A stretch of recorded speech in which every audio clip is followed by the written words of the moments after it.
안녕하세요. 이번 시간은 현대발레 백조의 호수에 대해서 설명드릴 강혜성입니다.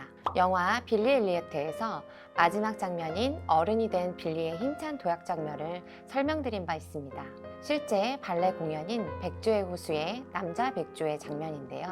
발레리나도 여성의 모습도 아닌 발레리노의 남성적인 백조의 모습이라서 의아해 하셨을 것 같습니다. 지금부터 그 궁금증을 해결해 드리겠습니다. 고전 발레 작품 백조의 호수는 여러 무용단과 안무가들에 의해서 클래식 발레와 현대 발레로 리메이크 되어진 공연이 많이 이루어지고 있는 명작 중에 하나입니다. 19세기에 러시아 안무가이자 예술감독인 마리우스 뿌티파에 의해서 만들어진 고전 발레 작품은 20세기, 그러니까 1900년대 초반에 현대무용이란 새로운 예술 형태를 접하게 됩니다. 모더니즘의 영향으로 인해서 더 이상 인형처럼 예쁘게 추거나 동작의 테크닉에 의존하는 무용의 형식에 반기를 든 것이죠. 산업화와 기계 문명의 발달로 인해서 사람들은 소외되어가는 인간에 대한 연구를 좀 더 철학적으로 깊이 들여다보기를 갈망했고, 그에 따라 모더니즘이라는 예술 성향까지 발생하게 됩니다. 이에 무용예술 또한 현대무용, 즉 모던 댄스의 열풍이 불어나게 되는데요.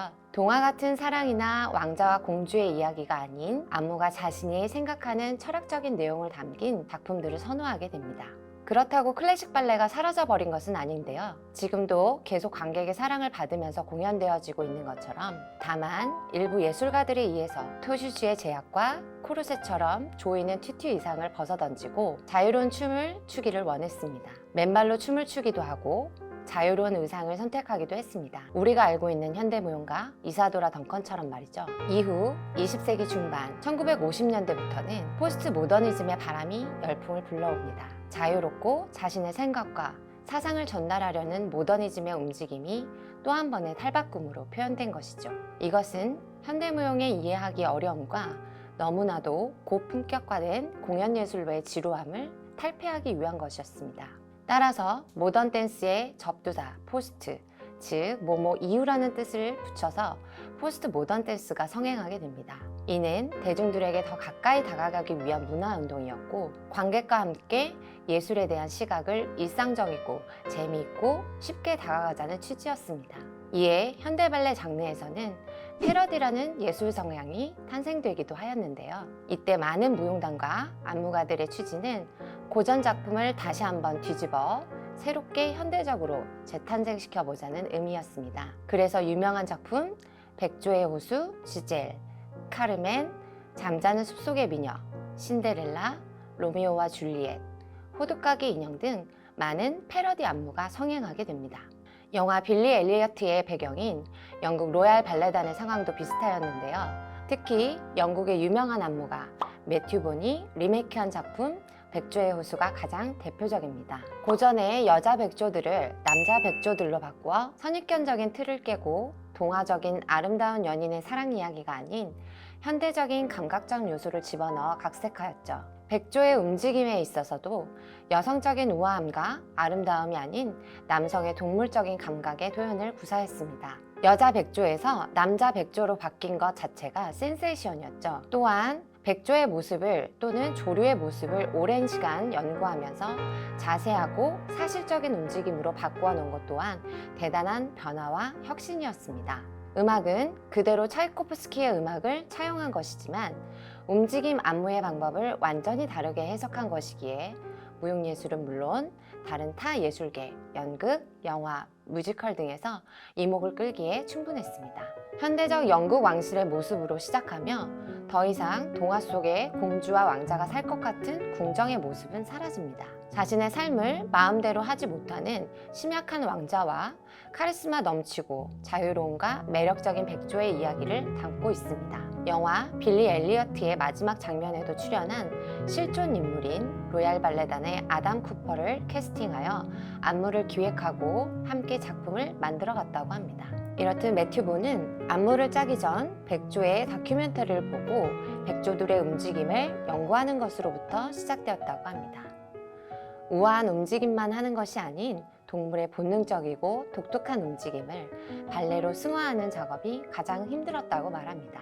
이러한 노력의 결과 2002년 초연된 이래 우리나라에서도 여러 번 재공연되어졌고 지금까지도 세계 각국에서 재공연이 되어질 만큼 많은 사랑과 찬사를 받아왔습니다. 또한 시사적으로도 영국 황실의 안타까운 상황들을 작품에서 연출하고자 하였다고 합니다. 그럼 그 내용을 한번 살펴볼까요? 주요 인물은 영국 왕실의 왕자, 여왕, 집사, 여자친구, 낯선 남자의 관계 구도를 가지고 있습니다. 작품의 시작은 꿈의 백조의 괴롭힘으로 잠에서 깨어난 왕자의 침실에서 시작됩니다. 고고한 자태와 엄격함이 묻어나는 모습에 여왕은 아들인 왕자에게 굉장히 엄하고 냉정하게 대합니다.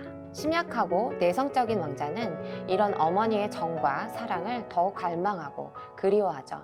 집사의 소개로 평범한 여자와 사랑에 빠지지만 이 또한 진실한 사랑이 아닌 집사와 연인의 계략임을 알아버립니다. 유서를 남기고 호수에 빠져들어 자살을 선택한 순간 남자 백조 무리들이 나타납니다. 백조들의 보호가 아닌 공격을 받게 되고 이를 지켜보던 주인공 백조가 막아주며 왕자를 구해줍니다. 백조 덕분에 다시금 삶의 희망을 안고 지내던 중 갑자기 나타난 새로운 매력적인 남성에게 모두 관심이 쏠리게 되고 어머니인 여왕마저 그에게 빠져들게 됩니다. 이로 인해 절망에 빠져버린 왕자는 침실에 나타난 백조들에게 다시 공격을 받게 되고 주인공 백조가 나타나서 다시 구해주려 하지만 결국 다른 백조들의 괴롭힘으로 대신 죽음을 맞이하게 되고 결국 왕자도 죽게 된다는 비극적인 결말의 내용으로 구성되어 있습니다. 원작과는 확연하게 다른 내용으로 각색되었음을 볼 수 있는데요. 현대인들의 외로움과 괴로움 그리고 인간관계에 대한 모습들을 영국 왕실과 백조를 통해서 작품에 담아내려고 노력하였습니다. 호숫가에서의 남자 백조의 솔로, 남자 백조 군무들의 등장, 남자 백조와 왕자의 이임무, 기존 원작의 디베르티스망인 헝가리 캐릭터 댄스를 왕자와 낯선 남자, 여자친구, 여왕이 선택한 여자의 사각관계로 변경하기. 마지막, 왕자의 침실에서 백조들의 움직임에 주목하면서 원작 백조의 호수와 비교하며 작품을 감상해 보시는 것도 흥미로운 방법이라고 하겠습니다. 이상 강혜성이었습니다.